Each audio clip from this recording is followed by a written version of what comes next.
Good morning. Rise and freedom. I'm Austin Peterson. You're watching and listening to the Wake Up America show at wakeupamericashow.com. Let's crank it up. Yeah, it's time to rock and roll. Tuesday.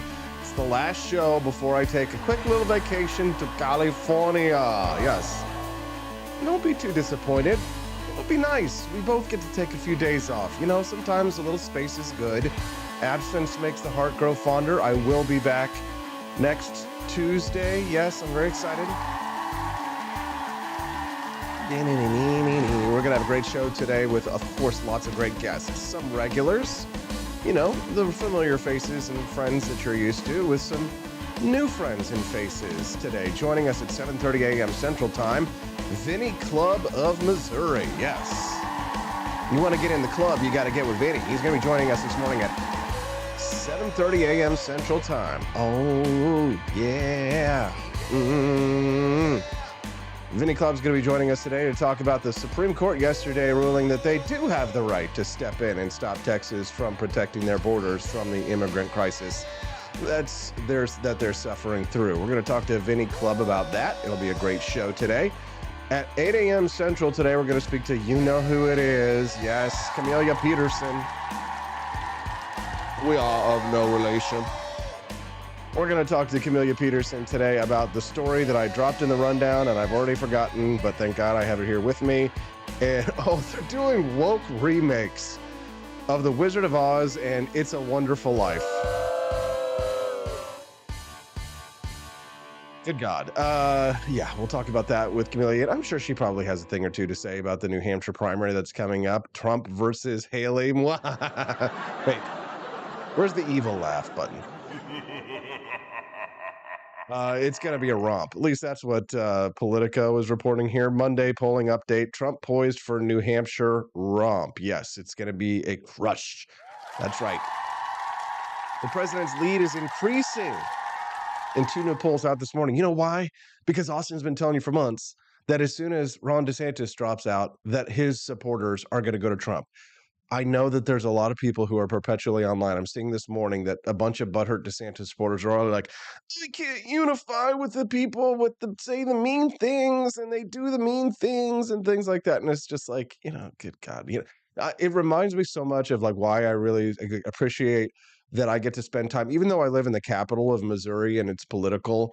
Most of the people that are kind of like, you know, in my community are just normies. And my dad is a perfect example of a really good, just normie conservatives because, you know, Ron DeSantis dropped out. That was who he was supporting. He's out.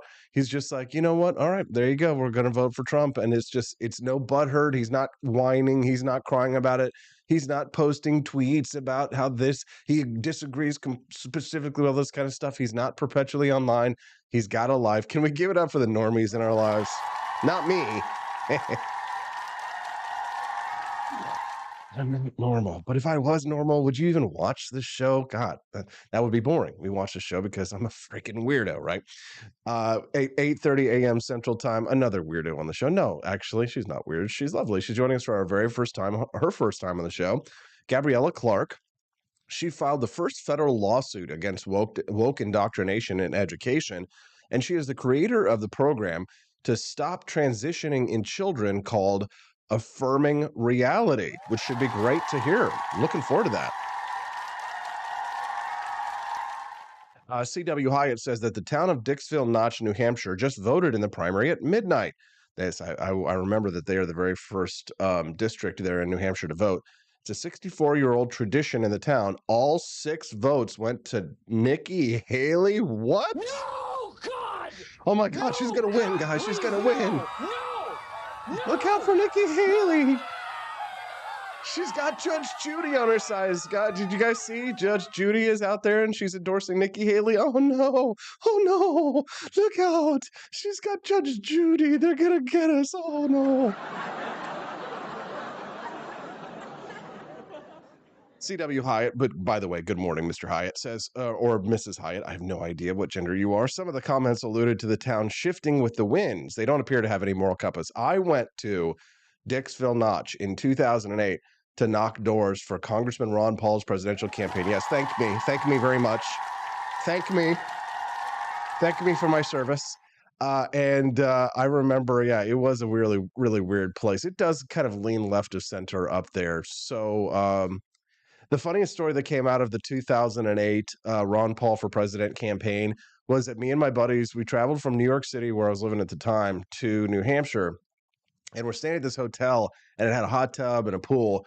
And my buddy Evan and I are walking by the pool. We see our buddy Luke, and he's got headphones in, and he's listening to some music. Right, we had a long day of not door knocking for Ron Paul, and Luke is listening on his headphones to his iPod, back when an iPod was an iPod, a big chunky thing, and he's listening to, I don't know, some music, right? But Evan, for some reason, thought that he knew what song he was listening to, and I don't know why we thought this was the funniest in the world, but we just thought he's Evan said that he was listening to Rhinestone Cowboy. So for the rest of the night, we just pictured ourselves with Luke, just because he was like singing along the music laying in the hot tub. I was watching the sun go down, auction the churchill's home. I don't know the words, like a rhinestone cowboy. I don't know why that's funny to me. Rest in peace, Luke. You were a good man.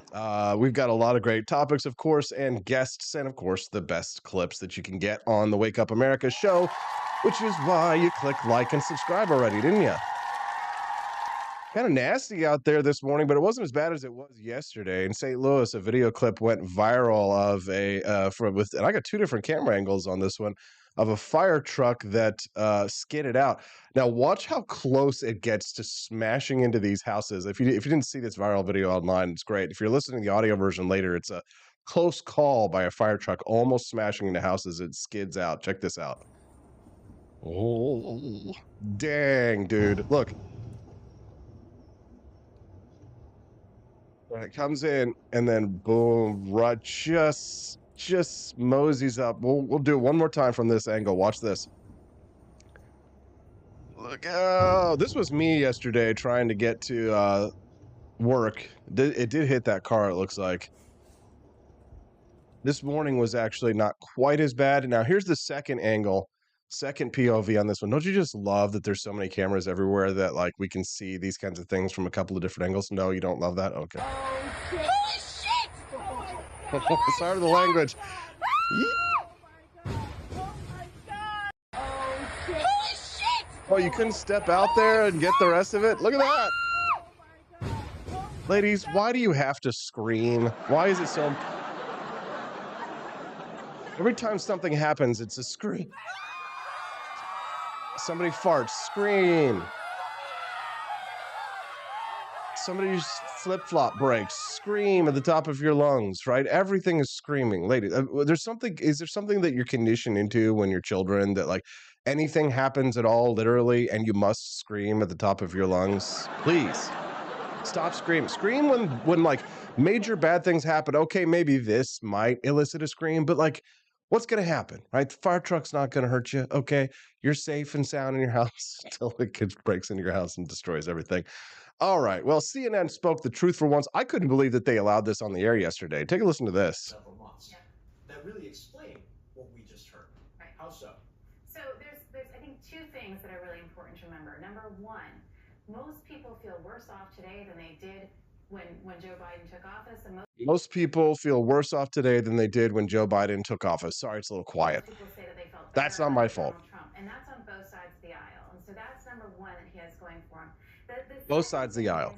More than 60%, some polls have over 70% of voters are looking for a fighter, saying that the system seems like it's unfairly working for some, and others, only 4% believe that the political system is working for them.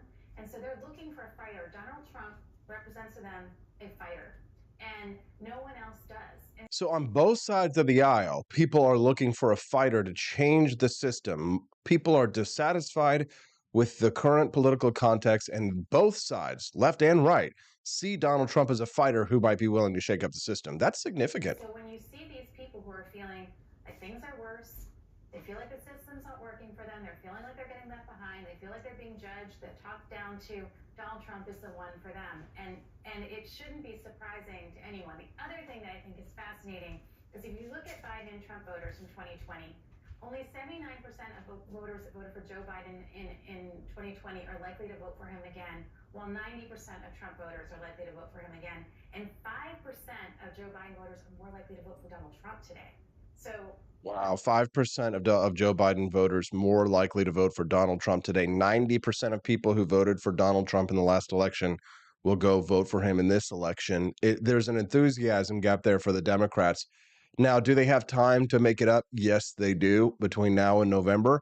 But the clock is The ticking. math isn't looking good for Joe Biden right now, and we're not even all the way to a general election right now. But it's really fascinating to see the enthusiasm. This is by the way, this is where Nikki Haley's comments about chaos trails him, and we don't want chaos. If you're that voter who thinks that the system is working against you, that Washington has ignored you, and Wall Street has swindled you, and Hollywood is laughing at you, you want chaos. You want something. Yeah, you do. That's exactly right. You do. You want chaos. You couldn't hear that.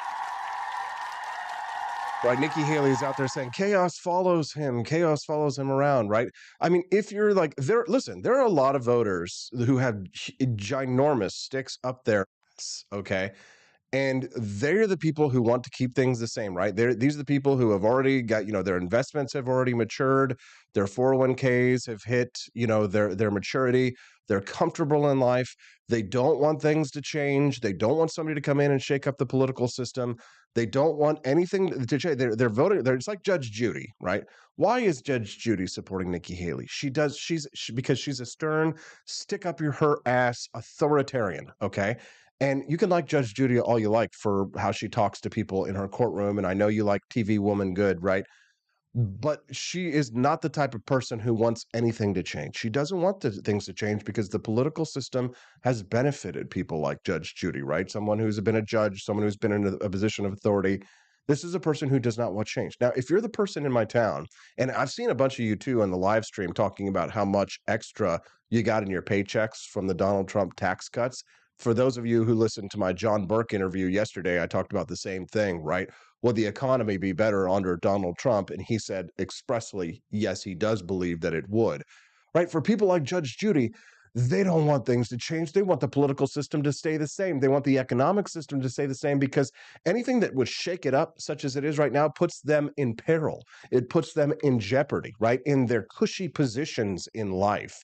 And so what they're nailing down here is the reason that a lot of blue collar, poor, middle class people support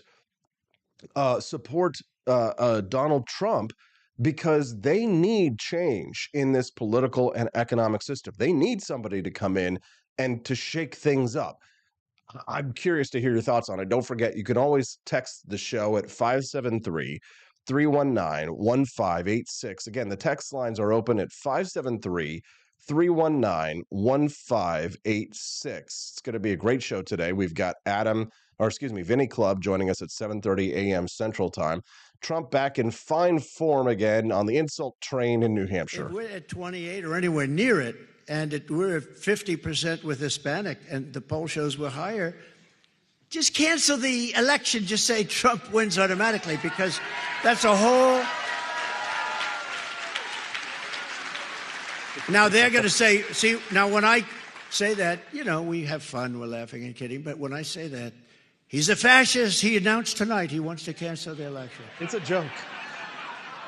They actually had, when I imitate Biden, you can't find his way off a stage. You can't put two sentences. It's funny because a lot of people, they really just, they can't take a joke, right? And that's the stick up the ass phenomenon. The stick up the ass phenomenon that you see, that the people who don't understand Donald Trump's humor, he's joking, right? He's kidding there. Oh my God, I can't believe that he would say something like that. I'm not used to a politician who has a personality.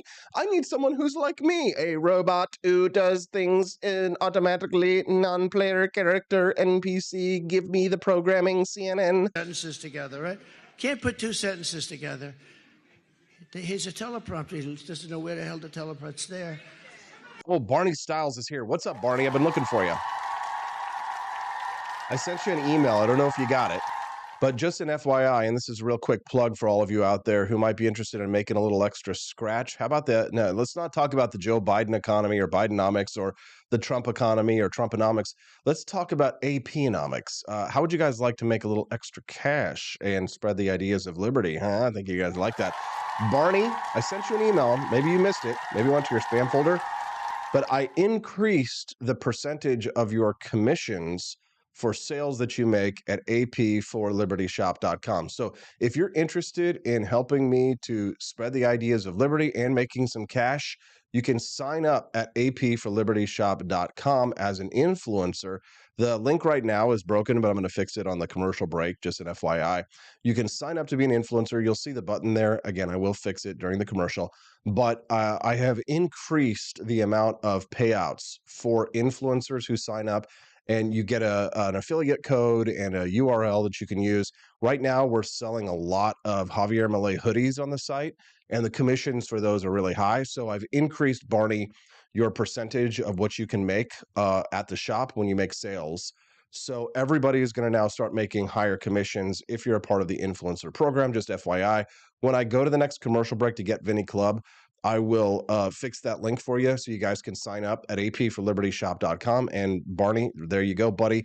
We've got you set up with a higher commission so you make more money. And the nice part about me, I only use the teleprompter. The average, I think they say it averages about 9%. Wouldn't it be nice if you had a guy that didn't really need the teleprompter? Isn't that nice? It would be nice, actually, yeah. But, I you know, like that. the dangerous thing I have, Al and Steve, is when I joke a little bit. You know, we got to joke. The country's in such trouble. If you don't have a sense of humor, we'd never get by. I completely agree. And Camellia, who is like, I think her Trump derangement syndrome actually might be increasing a little bit. She was level 4. I think she's like reaching stage 5 Trump derangement syndrome. And you need to go the other way. But even Camellia would agree with that people need to learn how to take a joke. So Trump, Camellia, what do you say, CJ? Are you smoking the spliff he's passing? But you got to sort of make a little bit of fun, and I sort of imitate his speaking, and I go bye. He has no idea where the hell he is, right? Or I'll show him where he can't find the stairs. Now, we have a stair there, we have a stair there, we have one here, we have one here. They're all over the place. And he can never find this. I think Secret Service says you always have this young, handsome guy run onto the stage, grab his arm, and pretend like it's normal to be doing that, right? But the biggest thing is when I do it, they sometimes put me on, and they say Trump couldn't find his way off the stage because they are the most dishonest people on earth, other than guys like Adam Schiff and Shifty Pencil Neck. Pencil Neck. He's a marvel. No, he's a structural marvel. He has a neck, and his head is like a watermelon, and his neck. And how that neck can hold up that big, oversized, ugly head is hard to believe. No, it's true. It's true. Big head. It's like your finger on a basketball. Some of these guys, they spin it. Come on. Are we having fun yet? Are you not entertained? Yes, Liberty Shindig over on the chat says the best part of Trump is his humor. Completely agree. Don't forget, guys, the text line is open anytime, night or day. 573-319-1586. No, he's a terrible guy. Think of it. Think of this, Chef. So they make up the Russia hoax. It's and by this time it was found out, and blah, blah, blah. Everyone knows it's a hoax, a scam. And, it was originally used as a one-day deal to show that Hillary Clinton lost because of Russia, because they were embarrassed, because they weren't supposed to lose, but they lost. And so they made up this that it was Russia. I said, Russia? What the hell did Russia have to do with it? And I meant that. So then it got carried away. It ended up being 2.5 years because it got picked up by the fake news. They knew it was a scam. Got picked up by but think of it. Adam Schiff made it up, along with Hillary Clinton and some others, DNC, Democrats, and they made up this scam. Dangerous scam, very dangerous. Amazing that, fortunately I knew Putin very well, and we had a little bit of a relationship going. He couldn't believe, he said, what the hell is going on with your country? They make up this scam, and then he comes out of a room. So he knows it's made up, and he has a news conference with a lot of press, and I'm watching this, and he goes, Donald Trump Jr. will go to prison because of what he did with Russia. Now, talking about my son is going to go to prison because of something they know is a total hoax. It's not like they believed it was maybe true. They knew it was because they made it up. It was a scam. It was written. No, think of it. And he's saying, think of it, you have a son. And I called up my son. I said, are you okay? He says, yeah, I don't know anything about Russia. What's going on? He knew nothing about Russia. This guy in the fourth row right here, he knows more about Russia than my son knew. Well, let's check in on Nikki Haley, still running for office in New Hampshire. So we're excited. We are down to the election day is tomorrow. I'm excited because it's go time. You're excited because you won't have to watch any more commercials. And you won't have to see the mail and the text messages will stop. But you know what? We've got a lot on the line here. Yeah, I hope those text messages do stop because I never signed up for Nikki Haley's text messages, and she's texted me so many times. I block every number that she texts me from, and then they find another number and they text me from it. And that's illegal because I didn't sign up for their text messages. I run text message campaigns for AP for Liberty Shop, and I have to go through multiple layers of security in order to ensure that every single phone number that I have in my list has explicitly stated that they allow texting. Whatever her campaign is doing is against the law. We really do. And you look at what's happening in this election. Yes. Are you going to vote for me?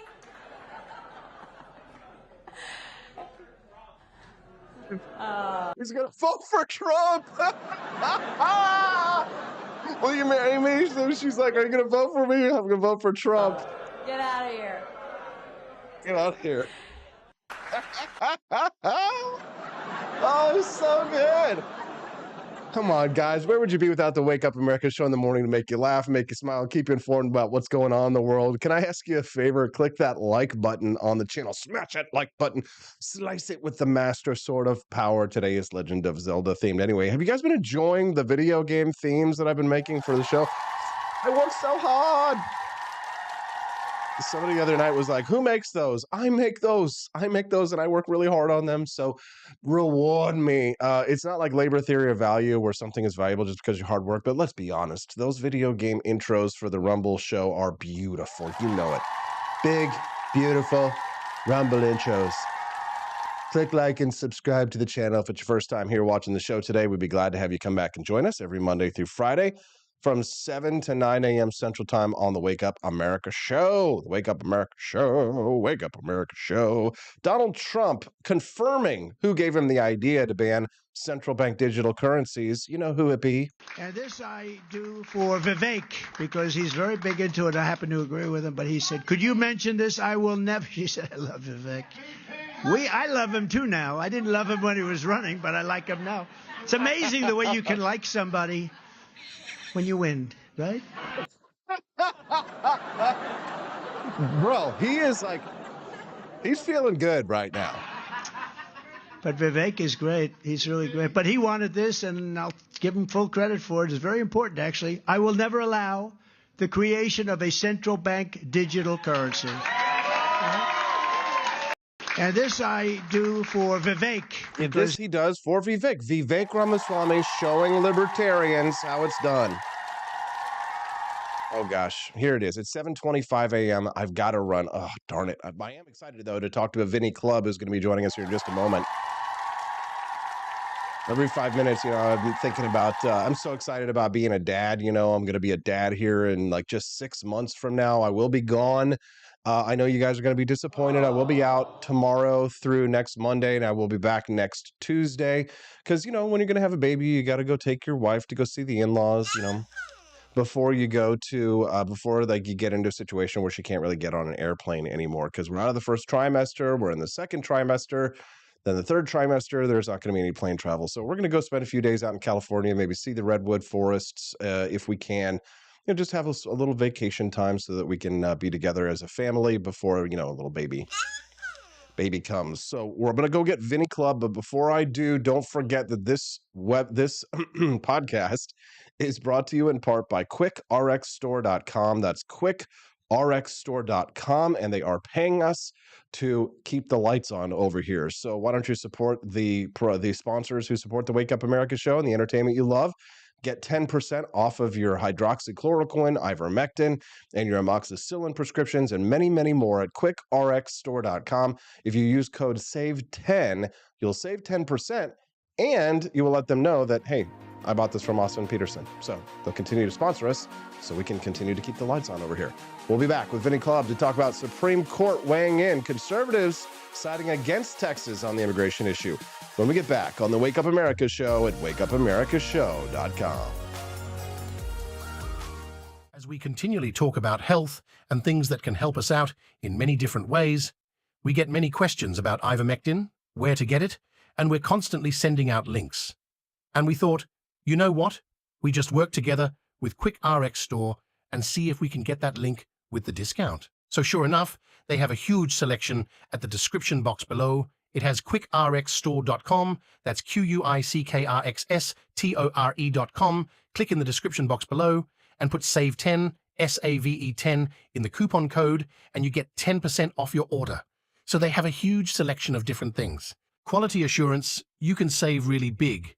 You can save a lot of money on them. And fast shipping, they've done a really great work for us. We've been able to send many people there. Again, if you're looking for ivermectin, hydroxychloroquine, then head that way today.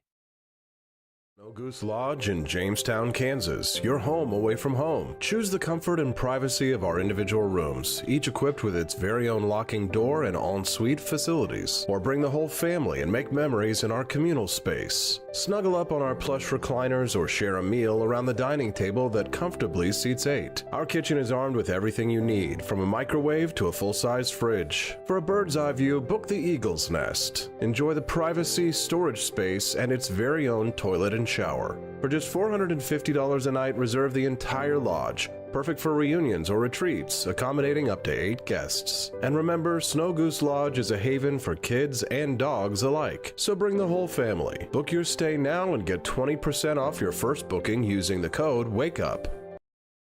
Force behaviors, and at BlackRock we are forcing behaviors. Mao ordered his citizens to throw off the 4 olds. Old thinking, old culture, old customs, and old habits. So, your whole life went in the garbage overnight, no biggie. And those who resisted were attacked by an army of purifiers called the Red Guard, who went around the country putting dunce caps on people. Yeah, who didn't take to being a new kind of mortal being. If you don't force behaviors, whether it's gender or race or just any way you want to say the composition of your team, you're going to be impacted. Well, things haven't been so sweet for Ben & Jerry's after the company posted an anti-American tweet, a few of them, on the 4th of July. The ice cream makers declared the United States was founded on stolen indigenous land. Well, someone should tell Target that, because they're now selling swimsuits with tuckums in the women's section of the store. And they even have a line just for kids. Yeah, we're going to reach out to Ben & Jerry's and ask them how they can live with themselves as they operate a multi-billion-dollar company on stolen land while declaring other people give up their so-called stolen land. This is the child section. This is literally the kids section. I'm next to a literal onesie that says whatever the hell that means. We have "Glad you came out" and "I'm so happy that you're queer" in the kids section. Are you kidding me? I'm sorry, but pride and toddler don't belong in the same sentence. Good news! Starbucks will offer its workers reimbursement of travel expenses related to accessing abortion and gender-affirming procedures. Kyle Rittenhouse was seen wearing a Black Rifle Coffee Company shirt, and they wanted to distance themselves from that individual. Key employees at the company also were donating to Democrats. Hafer doubled down on throwing many in his base under the bus, describing them as racist and a repugnant group of people.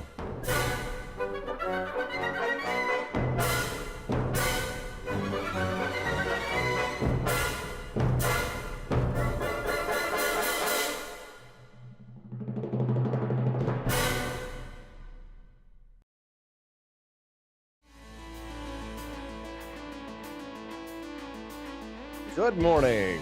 Rise in freedom. I'm Austin Peterson. You're watching and listening to the Wake Up America show at wakeupAmericaShow.com. You enjoying the content so far? Do me a favor, click that like button.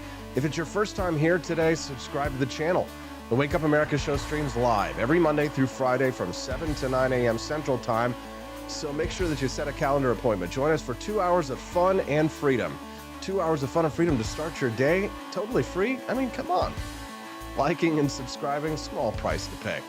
We'd be glad to have you come back here and join us. Don't forget, too, you can also text the show, and I'm always checking the text lines, so night or day. Even if you're an audio listener and you're listening to us later on Spotify or Apple iTunes or whatever, then just drop us a text at 573-319-1586. Again, text lines are always open at 573-319-1586. Just a quick refresher, I will be out of office starting tomorrow through the 29th, and I will be back on the 30th at the end of January. Don't be too disappointed.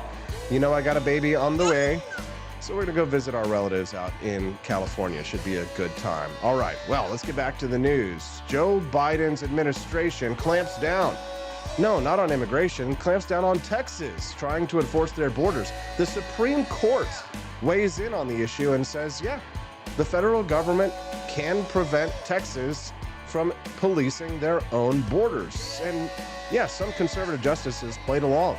Joining us now to discuss for his very first time on the show is Vinnie Clubb. He's a realtor, a rural and ag advocate. He's also a devoted Christian, husband and father. He's running for House of Representatives here in the state of Missouri. He's joining us live now. Good morning, Vinnie. How you doing, brother?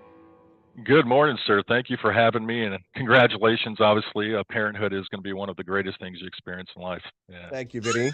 Appreciate that. Glad to have you here. So give us the background on this case. A lot of people are upset with some of our conservative Supreme Court justices for this ruling. What's at stake here? So basically, right, the federal government has not secured the border. So we have this mass assault of immigration coming through, illegal immigration at that, along with fentanyl and everything else that, is flooding across the border. So Texas stood up and said, okay, we'll secure our own border. We have to, protect our own citizens. The Biden administration didn't like that. They came from an angle saying that the razor wire and everything else hindered the Border Patrol's job duties and their efforts to do what they need to do down there, which, who knows what that is currently. But so there's that, I guess if there's ever a case for, states' rights and giving the power back to the states, this is just a prime example. But that's kind of what's going on down there as far as currently. So the Supreme Court weighs in on this, says that the Biden administration does have the right to prevent Texas from enforcing their own security in their state. And some conservative Supreme Court justices apparently agree. That's right. And also they didn't publish no opinion on top of that. So what does that say? I mean, we live in a day where conspiracy theories, right, are actually coming to reality. But now you're thinking, okay, well, if there's no published opinion, there's no comments, then what is actually going on there? I mean, were they swayed? Is there other stuff going on? But just to hinder a state's ability to protect its own citizens is just insanity. So what's your take on it, Vinnie? I mean, you must have an opinion on this, the Supreme Court justices and why they did it. Feel free to speculate wildly. Yeah, so I mean, I have no idea. I mean, ultimately, the further you get more involved in politics, the more you see things. But at the end of the day, Texas has the right to secure its own border to protect its people. And I think one of the biggest things ahead of us is states retaining that right to get back, just not on that, but on education and everything else. But with that being said, why they chose to, I think as time goes on, things always come out in the light. But there's definitely, I think, things are going on underneath, behind the shadow, so to speak. Were you surprised to see that Amy Coney Barrett was siding with the liberals on this? Yeah, I mean, Justice Roberts, you can kind of, he's got a history of doing things, but then, she voted in and it was kind of a question mark on, once again, if there was a published opinion, maybe we can get inside of her head, maybe, she's weighing out the federal, their responsibility, and the borders and everything else. But, with no published opinion, it kind of leaves a big question mark there, I think, doesn't it? It certainly does. Now, Vinny, you're running for state office here for a seat in Missouri's House of Representatives, but I imagine, like a lot of Republicans, you're paying attention to what's happening on the national scene, and you're probably interested to see the future of the Republican Party. Today, the New Hampshire Republicans will be voting and deciding between Donald Trump and Nikki Haley. Nikki Haley is actually polling quite well in New Hampshire. If you were a resident of New Hampshire today, who would you be voting for and why? Trump, hands down. Haley has no business involved in this race. I mean, all her support's coming from neocons and the liberals, and any normal conservative that you go out here, especially in Missouri. My goodness, I mean, Trump's the decision, Trump's the choice overwhelmingly. The first primary caucus there should prove that. Everybody just needs to step out of the way, let Trump have the nomination, and let's go on to November and take care of that and win that. Now, you say Nikki Haley's a neocon, but you don't articulate why that's necessarily a bad thing. Talk to me about your philosophy, Vinny. Tell me why it is you would prefer Donald Trump to Nikki Haley in terms of their beliefs and policies. What's the difference between these Right. two, and why would you oppose Nikki Haley? Definitely. So obviously Nikki Haley's for never-ending wars, right? I mean, whether it's the billions of dollars we've sent to the Ukraine, we have stuff here at home that we need to take care of. But just ongoing, her donors, I mean, everything seems to be coming from the side of the same business as usual type of folks. Trump, the one thing about Trump, like you talk about and joke about, so he throws out a mean tweet, but he is a man that loves his country. He takes, he's not open. Everybody's susceptible. He's not more susceptible because of just where he's at in life and as a businessman, of not being persuaded by money, greed. He's his own man, and he can go in there, and he's not worried about it. He doesn't have that temptation. But at the same time, he loves America. I mean, he wants to put America first, and I think we've seen that in his last term, and I think we'll see more of that in the next 4 years. Any concern about Trump's impending court cases in a situation where he may be sentenced by a leftist judge or jury to jail? I don't think so. I mean, the people will overwhelmingly, they support him. If anything, that just throws more support behind him. With that being said, you can't take anything off the table, when it comes to the deep state or the industrial complex of any fashion. But one thing, is that the people of the United States of America majority are over and for Donald J. Trump. So I think is hindering any craziness that might be out there. He'll get the nomination, he'll win, and he'll be our next president. If you're just tuning into the Wake Up America show, good morning. I'm Austin Peterson. We're glad to have you here. C.W. Hyatt over on the Rumble chat says, preach it, Vinny. Yes. We're speaking to Vinnie Clubb, who's running for the Missouri House of Representatives here, and he's not too far away from Jefferson City. We'll be looking forward to seeing how his campaign goes. In the state of Missouri, this has been a big question that a lot of Republicans have been dealing with, is this question of Missouri is, as a Liberty Republican, I'm a big fan of Ayn Rand, and she kind of saw society as divided between the makers and the takers, or the producers and the parasites, is an unkind way to say it. Missouri, when it comes to federal dollars, is a net taker, right? We're on the take from the federal government. And right now, at the moment, we've got a massive ballooning budget here, a huge budget surplus when it comes to the amount of money that we have. That was a lot of it given to us during the COVID years, which has been socked away. And a lot of politicians here in the state of Missouri are looking for ways to spend that money and get it for their districts, Vinny. What's your take? What's your stance on this whole question of Missouri being a net taker from the federal government, meaning other states are subsidizing our lifestyles here and our government here, and this budget surplus that we currently find ourselves in the midst of? What's your take on this issue, these two issues? Yeah, right. So this coming year, I think the budget's at $51.5 billion, and that's not even with the supplemental attached to that. And of course, most of that is coming from federal money. And it's going to be a process. It's going to be a fight, but we have to start finding ways to take ourselves off that addiction of the federal dollar. It's a long conversation. Many players in place for sure. Some, probably a lot of people aren't going to like that, but we have to get off that addiction. We need our state sovereignty back. And as long as we're addicted to the federal government, we're going to swallow whatever they send to us and make sure we get those funds.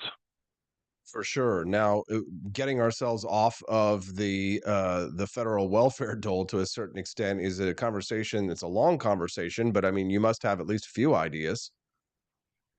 Right. I mean, you can start just. I mean, look where that money's going. We're going to have to just dig in. I mean, when you think about Jeff City, everybody, well, you know, you think about Washington, D.C., right? It's the swamp, it's the bureaucracy. Well, you look at the bureaucracy of Jeff City, it's just as bad. The amount of employees, if you could start going down the agencies, you know, whether it's the Department of Education, MoDOT, conservation, you can go, you know, everything. There's money that needs to be, you know, taken away from that. And just prioritized. I mean, like I said, I don't have, you know, of course I'm not in there yet, so I don't got the numbers in front of me, but you know, the bureaucracy in Jeff City is that. I mean, it's bloated. And once again, minimal government, we need to find ways to cut that down. Transparency, where are those dollars going, so the people in Missouri can actually see where that money's being wasted at.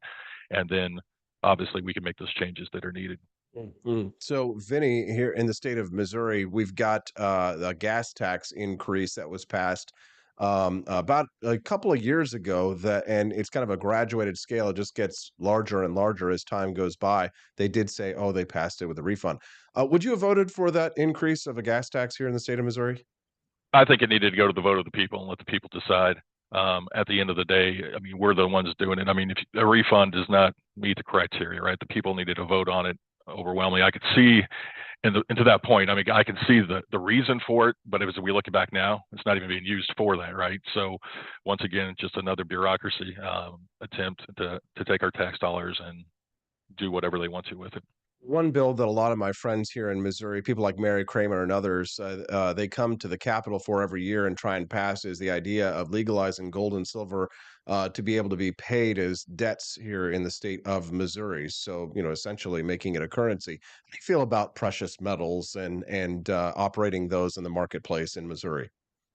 I don't see a problem with it at all. I mean, that's basically the root of originally anyways, right? The root of our currency. And I don't have a problem with it. I'd be for it. Do you have an opinion on central bank digital currencies? Digital currencies, when when it's, you know, when it's taken by the government, by any institution, it's a dangerous thing. But when you have stuff like Bitcoin, other cryptocurrency that may not be rooted inside a government agency that can be controlled, I'm definitely for that type of digital currency. But when you have a digital currency by the government, I mean, it opens up doors for them to do whatever they want to with it, which they already have too many doors now that they can squeeze in and manipulate. Sure. The Missouri legislature right now is weighing a bill that would have mandates, age verification mandates for adult websites. So if a XXX website that is based in Southern California produces content there, then Missouri is attempting to force them to have an age verification in order for them to operate or stay in business. How would you weigh in on a bill like that? Oh man, you think this was going to be easy, Vinny? Yeah, no, not at all. Yeah, this is exactly what I expected, sir. So I appreciate it. You know, when it comes to that, so I'm just thinking of my own family, my own girls, right? Just the ability. I think there needs to be some age verification when it comes to adult material. When politicians, a lot of Republican politicians on the national level say things like we should ban TikTok and other social media platforms because of their influence on are you open to that? Banning is a very dangerous thing. Now, if you're banning because the CCP is behind it, right, and they're acquiring data, which you still have to be careful with, because if we start looking at, you know, foreign owned ownership of companies and how far does that go and what do you have to do with that? But banning a program or an app or a company just because they have content for our kids or whatever, that's probably pretty dangerous. I'm speaking to Vinnie Clubb. If you're just tuning into the Wake Up America show now, and if you're enjoying the content, make sure you click like and subscribe. Vinny's running for state rep here in the state of Missouri. He is a rural agriculture advocate, and he's joining us live today talking about some of the biggest issues of the day on the national level and the state level. If you've got a question for Vinny, you can send me a text at 573-319-1586. Again, that text line is open at 573-319-1586. What did you think about Missouri legalizing weed, Vinny? Overall, so this is my take. I'm not necessarily for the legalization of marijuana, but on the flip side of that, alcohol has done way more damage to families and people than marijuana ever has. Um, people do have the individual right to do some things that is naturally grown, but at the same side of that, I'm not necessarily for it or advocating for it. Senator Bill Eigel of Missouri came on the show a couple weeks ago and says that he wants to ban not only China from being able to own land here in the United States. Governor Parson pushed him away, I think like 10 miles away or some odd number of miles away from military bases, but Chinese corporations can still purchase land here in Missouri. He didn't want to just ban China from being able to buy land in Missouri. He wants to ban Japan from buying land in Missouri. He wants to ban the UK from being able to to buy land from Missouri. Bayer, German company Bayer, we all familiar with. They have a lot of land here in the state of Missouri that they run research farms with, and they create a lot of jobs. Hitachi, I'm not sure if you've ever seen them on your way into Jefferson City. They create a lot of jobs here in Missouri. Do you agree with Senator Bill Eigel? Would you vote to confiscate land from foreign entities that operate here in Missouri? I think once again, it's one of those things that you can't just do it. It's not black and white, right? There's a lot of gray area in there. Like you said, you have companies here that have been longstanding that provide jobs, especially in our rural communities. But at the same time, you don't want, once again, China or Iran or anything else owning a large sects of land, especially around our military bases. So there is a sense of balance, and I think that's one thing that we're obviously missing, especially in Missouri legislature, definitely in D.C., is balance, right? There needs to be just a rationalization to say, hey, it's a good campaign vote, but at the same time, okay, let's dig into this and think about what does that mean? Especially for our rural communities where a lot of times those jobs are provided.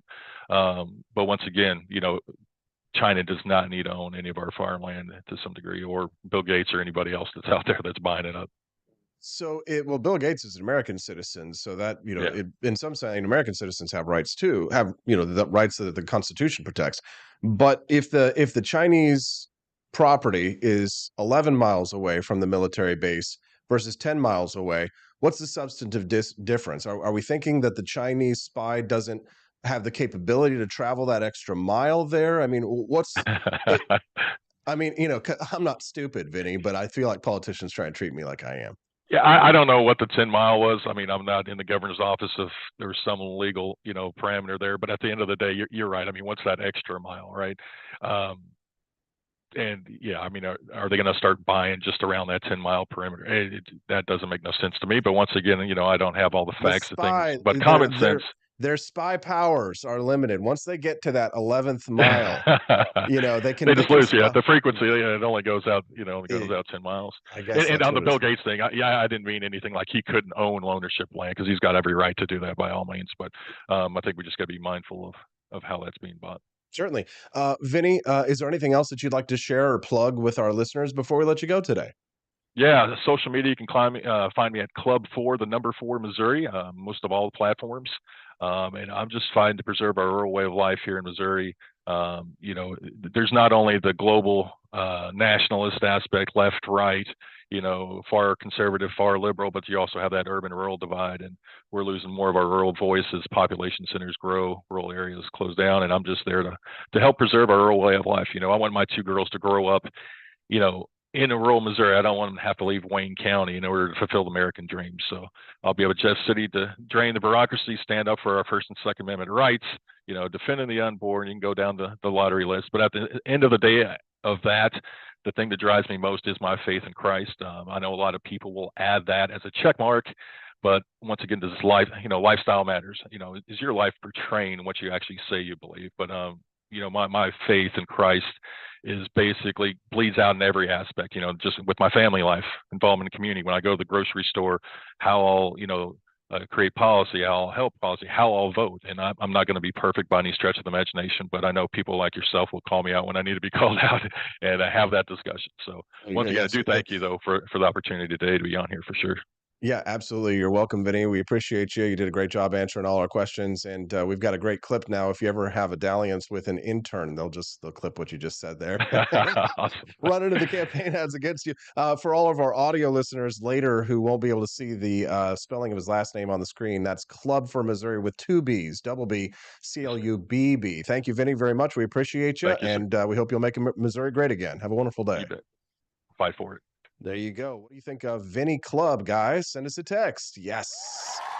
Good stuff, right? Oh, baby. I'll be watching you like a hawk, do-do. Dun-dun-dun-dun-dun. Oh. Why do you think it is that more and more people polled feel like over time, President Biden is getting less and less mentally sharp? Which poll is this? ABC has President Biden's rating for health since May down 5 points, and for mental sharpness down 4 points. You know, I have to say that's a little confusing for me, because if you look at what this president has done the last 3 years, historical pieces of legislation, right? When it comes to bipartisan infrastructure deal, many presidents before, like your favorite president, had said that... Who's my favorite president? Why don't we let the American people guess? But had said, no, let me finish. You asked me a question, I'm going to... Wait, what? What did she just say? Did you guys catch that? So Karine Jean-Pierre, the White House press secretary, is asking a question from Peter Doocy, a legitimate question about the American people feeling like the current president of the United States, Joe Biden, doesn't have the mental fitness to handle the job. And she says she makes a sideways allegation there about his quote unquote favorite president. Well, let's continue. Who's my favorite president? Why don't we let... Wait a minute, hold on. She got herself into trouble there. Let's just start this over again. I want to hear this again. Listen closely. Karine, why do you think it is that more and more people polled feel like over time, President Biden is getting less and less mentally sharp? Which poll is this? ABC has President Biden's rating for health since May down 5 points, and for mental sharpness down 4 points. You know, I have to say that's a little confusing for me, because if you look at what this president has done the last 3 years, historical pieces of legislation, right? When it comes to bipartisan infrastructure deal, many presidents before, like your favorite president, had said that... Who's my favorite president? She thought she was being cute. Why don't we let the American people guess? But had said, no, let me finish. Oh, you inferred it. Now you want to cut him off because you don't want to have to answer the question of what you just inferred there. You asked me a question. I'm going to... No. Let me finish. Yes, you do, Peter. Don't lie. Let me finish. And you'll guess who I'm talking about. Who used to say... Steve. Infrastructure Week, which was a punchline, became a joke. And now... we are seeing infrastructure decade because of this president. There's the Chips and Science Act, right? There is the Inflation Reduction Act. These are legislation that is going to have a difference for generations to come, right? And so this is something that this president has done. That's pretty sharp for this president to have been able to do that. Let's look at the economy. As if there isn't somebody who could easily be behind the scenes pushing that. I mean, think about Obamacare. You all knew Obamacare was written by corporations and then passed over to the congressman who then introduced the bill on the floor. Like they basically admitted that Obamacare was written by the corporations, not by members of our House of Representatives. The economy now, unemployment is under 4%, 14 million jobs created. The economy is in a better place than when it was when he walked in. That's just a fact. That's just the data. And we're seeing consumer sentiment is going up. And we saw... Consumer sentiment. Oh, guys, the consumer sentiment. Everybody knows that Biden's out of his frickin' mind, but the consumer sentiment is going up. Here's our illustrious commander-in-chief. I almost had Owen Schroyer on the show today, but he couldn't be on this morning. Hopefully I'll have him on again real soon. Go ahead, put it on the screen. Biden diddling kids again. What is that? And then the woman... Are you seeing this? Okay, what's going on here? Poor little baby. That's right there. Look, the Joe Biden comes in, goes for the nibble here. Here's the president going in for a little bite, goes to bite the baby. Again. What is that? And then the woman... Look at the baby. The baby's like, please don't bite me. No. I know. Please don't bite me. Look at this. Sniff, sniff, says Mighty Megatron. I can't wait until we have a president that doesn't bite the babies. On the campaign trail, go ahead, put it on the screen. Biden diddling kids again. What is that? And then the woman decides to, what is it? Is she taking a video for evidence in a lawsuit? Okay, if you're an audio audience member today, I mean, you've seen the footage before, Joe Biden grabbing little girls' nipples and grabbing little babies' crotches. I'm not trying to be shocking here. That's what Joe Biden does. It's on camera. Yes, it's you on are, C-SPAN Owen. public footage. Joe Biden But literally it's pinches hilarious. girls' nipples and grabs little babies in the crotch. What? He goes up to this little girl with her mom, and what do you call? He like gives her a raspberry, or what do you even call that? It's not a raspberry. That's like a little nibble. You know what I'm saying? There it gives her.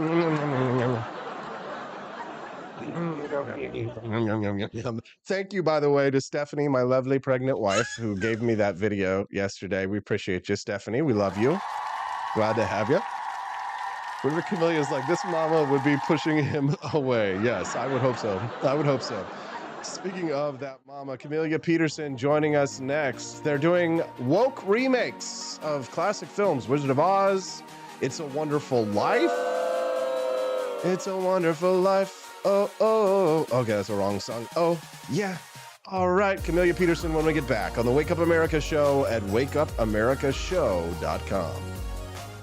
Expanse of time, a year might seem like a mere moment, but oh, what a year it's been. In September 2022, Austin and Stephanie Peterson embarked on a journey to wake up America. They began humbly, with just 20 souls tuning in, learning, listening, and though challenges arose, like the looming shadow of YouTube demonetization, their spirit never waned. And now, thanks to you, thousands rise with the sun to join them, to listen, to engage, to be a part of a community. So here's to you, and to Wake Up America, for memories shared, for friends made, for the journey ahead, and for never, ever forgetting to rise and freedom. Happy anniversary. I'm Donald Trump, and I approve this message. Believe me, Austin Peterson is the best. He's got the greatest Wake Up America show I've ever seen. Whenever I tune in the mornings and watch the live stream, let me tell you, he has got the absolute best content. I love his guests. It's just a total blast to watch, and I highly endorse and recommend the Wake Up America show. It's terrific, believe me. Is the outdoor your home about as exciting as a library? Then spice it up and unbore your space with our custom metal signs.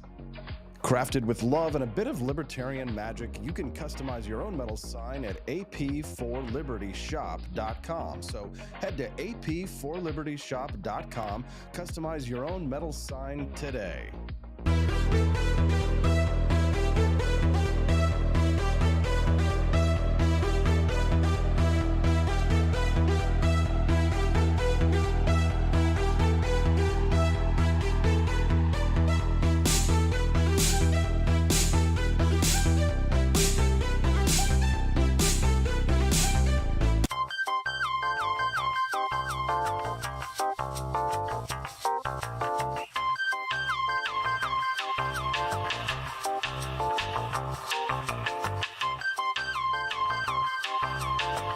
Welcome to a world of vocal discovery at Peterson Voice Studio.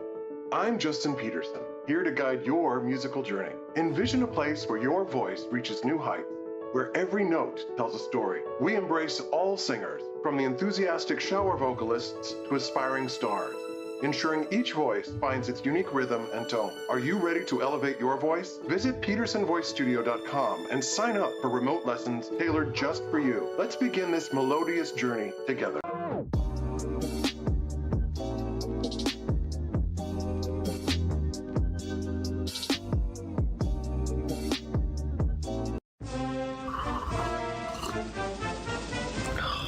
Tired of spending your hard-earned money on woke corporations that don't share your pro-freedom values? Fed up with sipping liberal lattes and progressive cappuccinos? Introducing Founding Flavors from AP for Liberty Shop. Get your day started with Washington's Revolutionary Roast. As robust and principled as the man himself, this blend is the shot of energy heard round the world. Or maybe you want to taste the fervor of freedom with Adams's Patriotic Perk. It's as dynamic and balanced as the U.S. Constitution, sure to awaken your spirit of liberty. For the aficionados, we've got the Jeffersonian Java, a complex mix of flavors that speaks volumes about your refined tastes. And don't forget Betsy's Liberty Lullaby, our decaf option, crafted with the same care and dedication Betsy Ross put into our Star-Spangled Banner. This blend lets you enjoy the taste of freedom anytime without losing sleep. No woke beans here, folks. Just pure, patriotic, pro-freedom flavors brewed with love for liberty. So why compromise compromise your principles for a cup of coffee.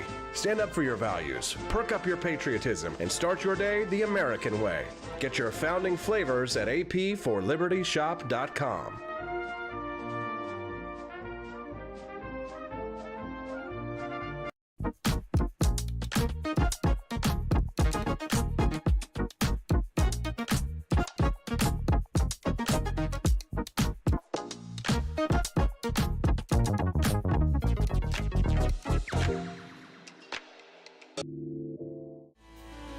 What is that? And then the woman decides to, what is it? Is she taking a video for evidence in a lawsuit? Okay, if you're an audio audience member today, I mean, you've seen the footage before, Joe Biden grabbing little girls' nipples and grabbing little babies' crotches. I'm not trying to be shocking here. That's what Joe Biden does. It's on. Joe Biden nibbles on the baby. Good morning. Welcome to the Wake Up America show. I'm Austin Peterson. Glad to have you here. Do me a favor, click like and subscribe to the channel. We stream this show every Monday through Friday from 7 to 9 a.m. Central Time. Rocking and rolling. Great way to start your day, as well as a cup of our delicious Founding Flavors coffee, which you can find at apforlibertyshop.com. Tastes a lot better than babies. Somebody sent a box to the White House. Joining us live on the show this morning, somebody knows a thing or two about babies. Camellia Peterson joining us live. Her baby just had a little birthday the other day. Happy birthday to Ana Rosa. Good morning, Camellia. She did. Good morning. Wow. I don't think I would. Of course, my firstborn was very much a don't touch me, don't look at me child. And Joe Biden would have been in trouble if he had even gotten within 12 inches of her, because she would have been having none of that. And I will tell you, that's one thing that really hasn't changed, because you know what? She's going to be nice to you. She's going to be sweet and professional. She is not putting up with your nonsense. She's not going to take any nibbles. She's not going to take any bites. She's Heck no. Good to know. You raised her right, Camellia. That's right. Yeah, obviously that's kind of weird. Did you see the clip that I was playing of Peter Doocy, where he was asking Karine Jean-Pierre about everybody? It thinks that Joe Biden is losing his mind, that he's his marbles are not rolling around upstairs. She really did just think she was being cute, right? I mean, she thought she was going to just let that slide in there and get away with it. Yeah, good for him for not letting that go. Yeah, and then she tries to cut him off from asking the question. The obvious question is, who's my favorite president? What are you trying to say here? Right? It's look, lady, if you're going to start something, be prepared to finish it, right?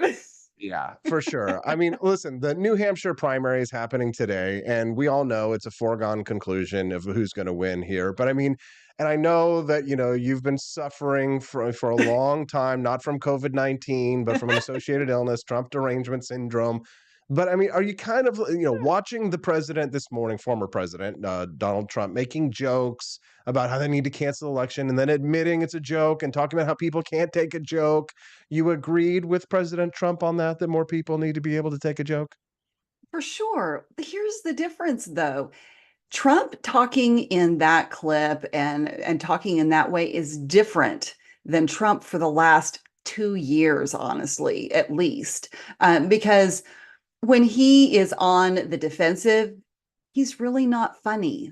You know what I'm saying? It all became very, jaded and about him. And I get that. I understand, why he would be that way.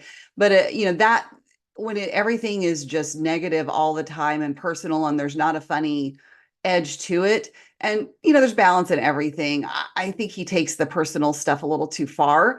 But I do appreciate the sense of humor. I don't know, this Trump is different than Trump even 3 months ago. So Trump is at his best when he's goofing around making jokes. For sure. I do wish he had substance to go with the style, because, I have an appreciation for the style, but when there's... So when he says that he wants to ban central bank digital currencies, courtesy of Vivek Ramaswamy, you're like, oh, I wish he had substance. I know. Thank goodness. Well, I've always said this about Trump, is that he may be very shallow when it comes to philosophy and principle, but that is why it's so important to know who the people around him are for any person that we elect. Let me see who the people are that they surround themselves with. Who do they listen to? Who are their mentors? That's what I want to know, because that's what is going to make the difference. Who are they going to call at 2:00 in the morning when something comes up? I want to know who those people are that are in their ears. And so I think that's what's so important with someone like Trump. Is it's important, and like why I'm happy to see that he's listening to Vivek Ramaswamy, because that was a huge mistake that he made in his first term, was that he, kept bringing people in who were not good for him or good for the country. Yeah, no, for There's a judgment sure. problem there. Yeah. You're right. His biggest Achilles heel has always been the people that he surrounded himself with. But if he were to choose a Vivek Ramaswamy for his VP, say it's a long shot, but it does happen. Would that change your calculation? Would that be the balm in Gilead? It would be much more encouraging, and I would be more hopeful if I saw those were the people in his inner circle. And to be fair, we had Mike Pence in his inner circle for whatever people thought about him, but there were a lot of people who really respected Mike Pence, and he was kind of the calm voice of reason. He balanced out Trump's bombastic personality. I didn't agree with Mike Pence on some policy issues for sure. But in the end, I don't know how much of an impact Pence made. So Trump is, if nothing else, unpredictable. So we'll see. Yeah, for sure, for sure. If you're just tuning into the Wake Up America show, I'm Austin Peterson. Click that like button, subscribe, because you love seeing Camellia Peterson, who's joining us live now, and she joins us every Tuesday and Thursday. And at 8 a.m. Central Time, Camellia gives us her words of wisdom. And for people who are wondering if that was Middle Earth behind her in her background today, no, it's the Legend of Zelda world. Come on, guys. Get with the theme. There somewhere. Camellia, It's a Wonderful Life. Great film. Definitely one of my favorite Christmas films. And Wizard of Oz, an absolute classic. But we're going to get some remakes, I hear. Can we just not with the remakes anymore? We've talked about this before. It really speaks to a lack of creativity and originality in Hollywood anymore, because there are very few things that are new. And you could make the argument that there's nothing new under the sun, that people are always building on the theme of things that have come before, and that is true. But they're doing it so closely now that it's just a little too on the nose. And you don't just build on the theme or the story of something. You just literally take the storyline and the movie and just insert people of different, ethnic backgrounds, or whatever qualifies as diverse anymore. So yeah, this Wizard of Oz, where it's going to take place in an apartment complex. What? Called The Bottoms, and that's where What? the new Dorothy will live. I thought they already did this. Like, haven't you ever seen the musical The Wiz?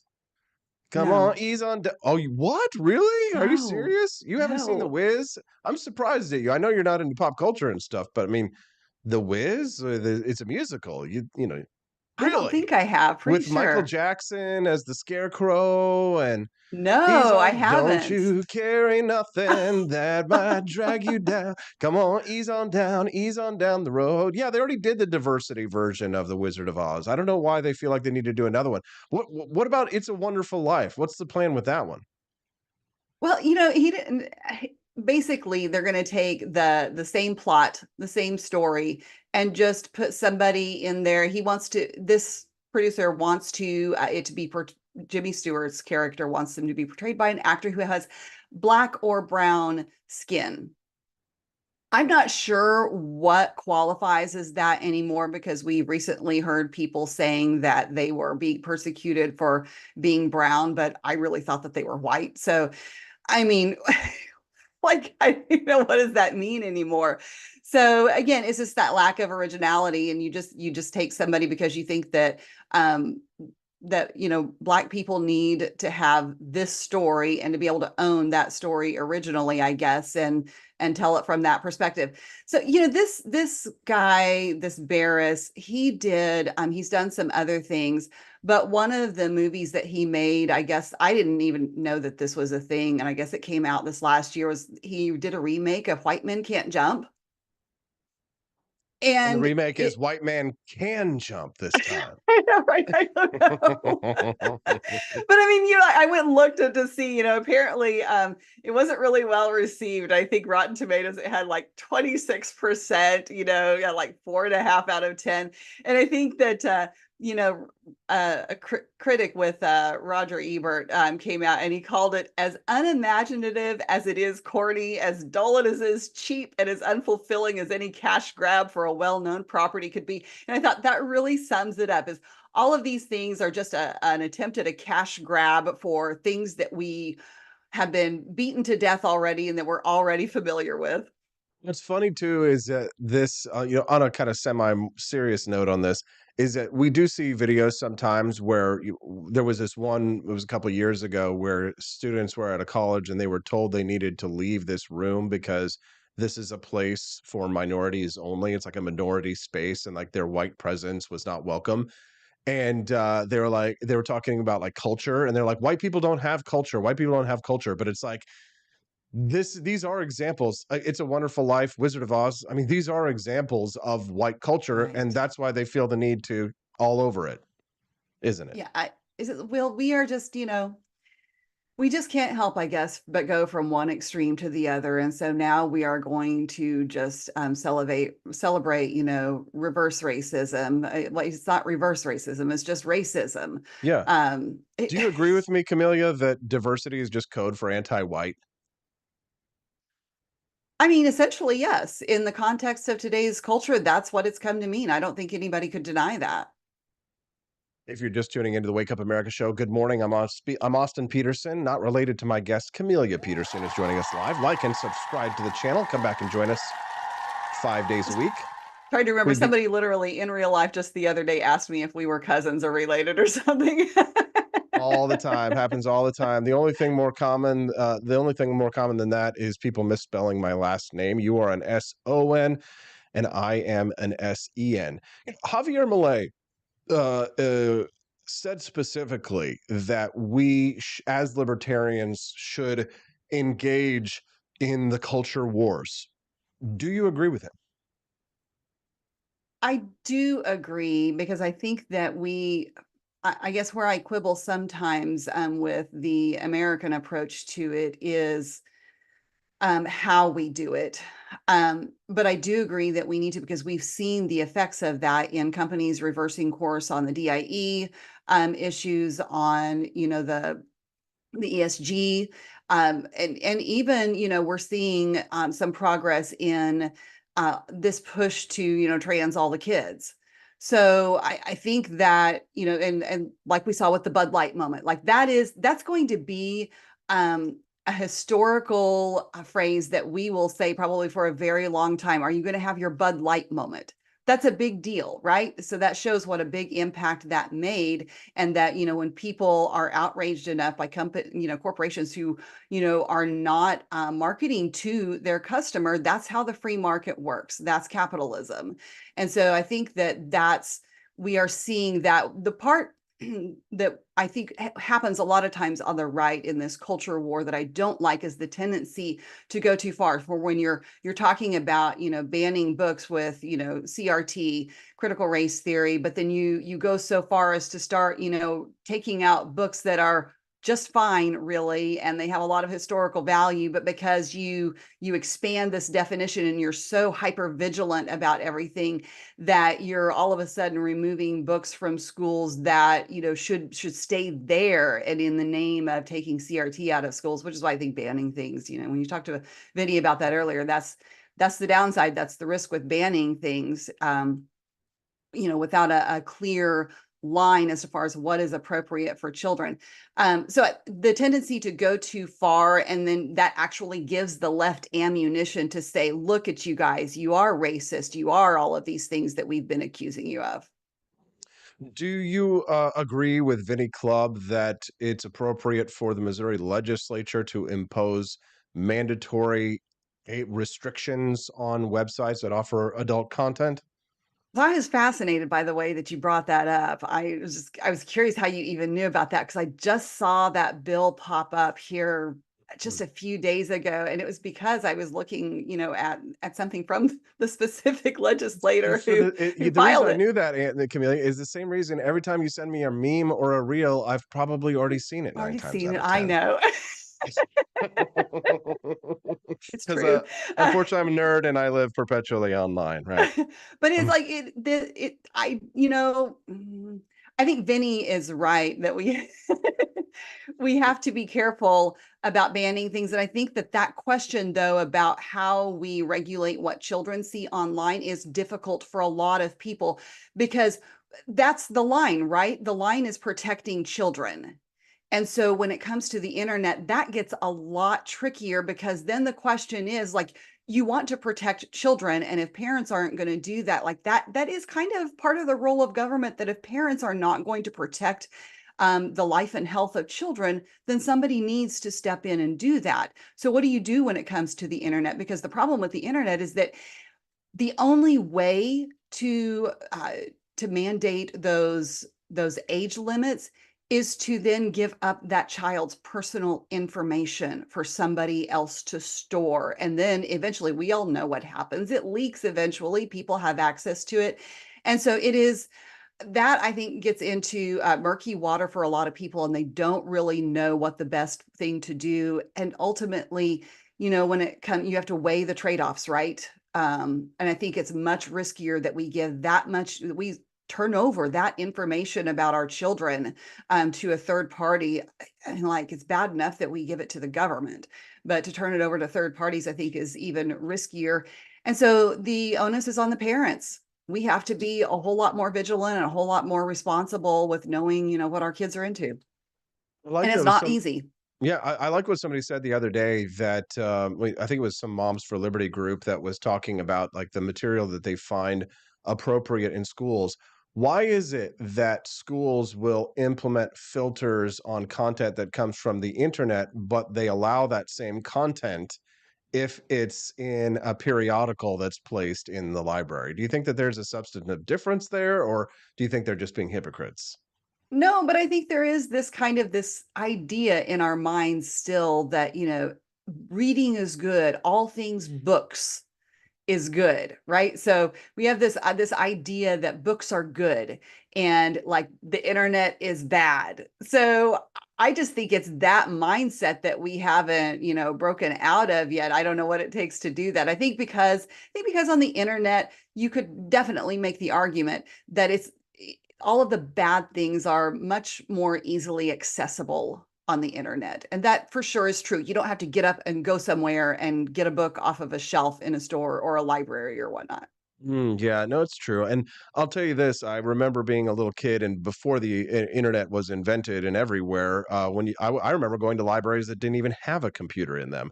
Yeah. And I would get books that were in the much more mature section of the school and read them. And then I would also get access to books. I really loved Stephen King as a kid.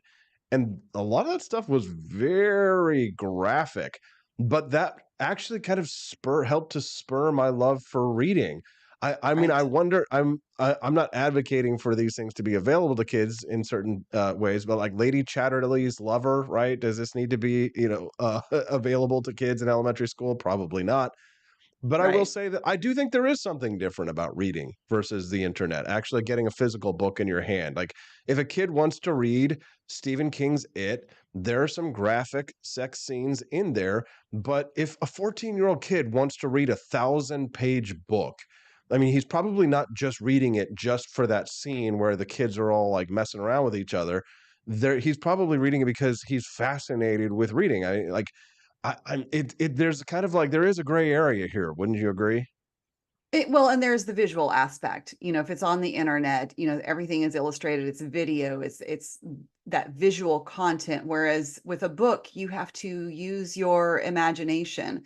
And I was the same way. I would come home from the library with piles of books. Although I will say one thing that was different for me, and for those for those who think that books have been good and that all old books are good, so to speak, this is not the truth. There has been risque content in books for hundreds of years. So, but most of my what probably would have been considered inappropriate content in reading really came from old books, because we constantly had, well, I don't know where we got them all, whether it was probably from auctions or something, but we always had a lot of really old books around, and there were some of them that were, not necessarily for children, and I was reading them anyway.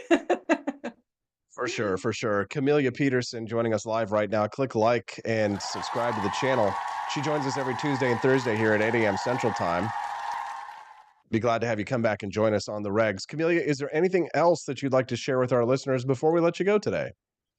Well, one of the things that I've been thinking about a lot, because we are dealing with it a lot in Missouri right now, but we also see it nationally, and you saw it with the DeSantis campaign and the Trump campaign as far as their supporters, is this the infighting that we've been seeing. And like for Missouri, we have supermajority Republican legislature, and when you have that, the tribalism turns inward. And there was a gubernatorial candidate the other day. I was at one of their events, and he said something that like really rings true, and I think holds true for the right, for the Republican Party as well right now. And he said that the party that is out of power wants power.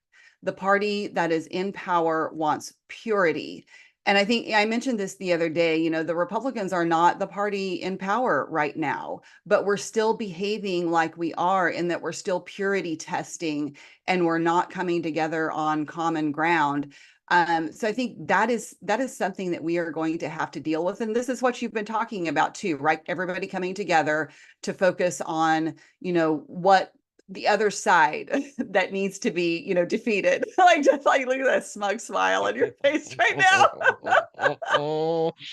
I'm letting you finish.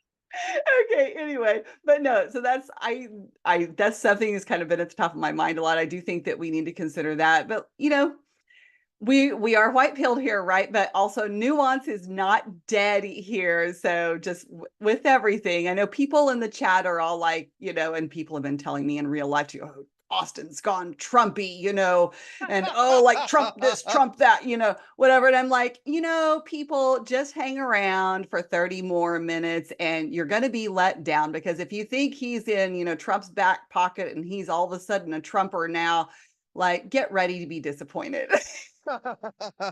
Well, the thing is that they don't understand is, like, change your tactics, keep your principles. The problem is not me. The problem is them. The problem is that they're addicted to losing. They continue to do the same thing all the time, which is, the definition of insanity is doing the same thing over and over and expecting different results. I'm changing my tactics. I'm growing. I'm evolving. I'm learning. I still believe in free trade. I still believe in limited government. I still believe in protecting the Second Amendment. I still believe in all the same things that I did when I ran for president of the United States, 150 years ago. And I haven't changed at all. But because I've changed my tactics, they're triggered. But speak what you believe in hard words today, right? Said thus saith the Lord, Ralph Waldo Emerson. Camellia, thank you. We do not want foolish consistency, right? Oh, hey, one more thing real quick. I love Vinnie Clubb, by the way, just in transparency. I know Vinnie personally, and I'm so happy. I was so thrilled that he's running for office down there, because we need people like him, and I could tell you why. But one thing I do want to know, for people who are in Missouri, especially down in the southeast portion listening, that he didn't mention when he was on the air, is that he has his campaign kickoff coming up on Saturday afternoon on February 10th. And so, like, if you're in Missouri, like, get a hold of me if you're interested in coming out, because I would love for that to have a good showing for that, and I will be there. There you go. Camellia Peterson, keep an eye on her. She comes on every Tuesday and Thursday. We will see you next Tuesday, not this Thursday, because I'm in San Francisco. All right, Camellia? Sounds good. Have a great day, everyone. Thank you very much. Have a great day, Camellia Peterson. Give her a round of applause. What do you say? Isn't she wonderful? Isn't she lovely? Isn't she wonderful? Actually, that song is not about a woman that he loves. It's about a baby, his daughter that he loves. Isn't she precious? Less than a minute old. You know what I'm saying, right? I never thought true love could be something, something to me. Isn't she lovely? Something, something. All right, Gabrielle Clark. She had a daughter that was going down the gender transition way until she came up with a new program that she's sharing with other parents to help prevent that gender indoctrination from happening to your child, not my child. We're looking at homeschooling. We'll be right back with Gabrielle Clark on the Wake Up America Show at wakeupAmericaShow.com. Want an engaging website to boost your business? You're just a click away from 5-star Fiverr talent. Hundreds of freelancer skills like web design. Head to Fiverr.com today and get something started. American conservatism is distinct, like America is distinct from the United Kingdom. American conservatism's roots comes out of the Wild West, out of pioneerism. The difference between American conservatives and European conservatives is that Americans are cowboys. We are that God, guns, gold, and girls. It's wild here, and we should stay that way. We shouldn't allow a European version of conservatism to come and infect us here. We like it wide open spaces here, you know, deep in the heart of Texas and all that.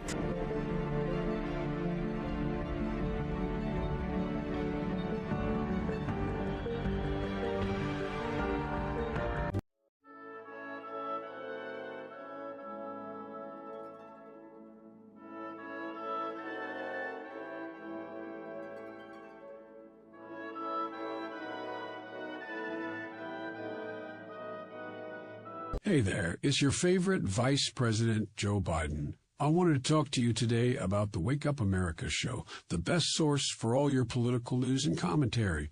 But before I get started, let me just make sure I have all my notes in order.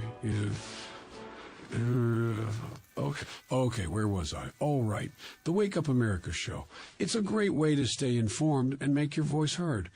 Boy, what was I saying again? Oh, right. The Wake Up America show. It's important that we all stay engaged and knowledgeable about what's going on in our country and, the thing. But hold on, where was I going with all this? Oh, yeah. The Wake Up America show. It's a fantastic resource. And if you really want to make a difference, man, you can sign up to be a monthly donor at wakeupAmericaShow.com/support. Now, where was I? Oh, that's right, the Wake Up America show. So if you want to stay woke and support a great cause, head on over to wakeupAmericaShow.com/support and sign up to be a monthly donor today. And if you're feeling generous, you can even give a donation in my name. Thanks for listening, and keep on keeping on, America. Come on, man.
Thank you for watching the Wake Up America show with my dad. Today, I'd like to share with you 3 reasons why you should visit Dad's online store at apforlibertyshop.com. Number 1, you can get exclusive freedom-loving merch designed by AP himself, or me mum, Steffi. Liberty Laura has made some designs as well, and blimey, they are great! Number 2, most of these products are so wicked that they aren't even allowed to be advertised on Facebook or Instagram. Modern machine guns and a proper keychain. line. Plus, our Grover Cleveland t-shirt is so spicy apparently that leftists on Facebook specifically banned it from appearing on the website. Number 3, you're supporting liberty lovers just like you. Spend your money where you earn it, and you help me pups build a community that supports what you believe. Bloody hell, this commercial is running too long. Gotta run. Bye now. Don't forget to visit apforlibertyshop.com. That's apforlibertyshop.com.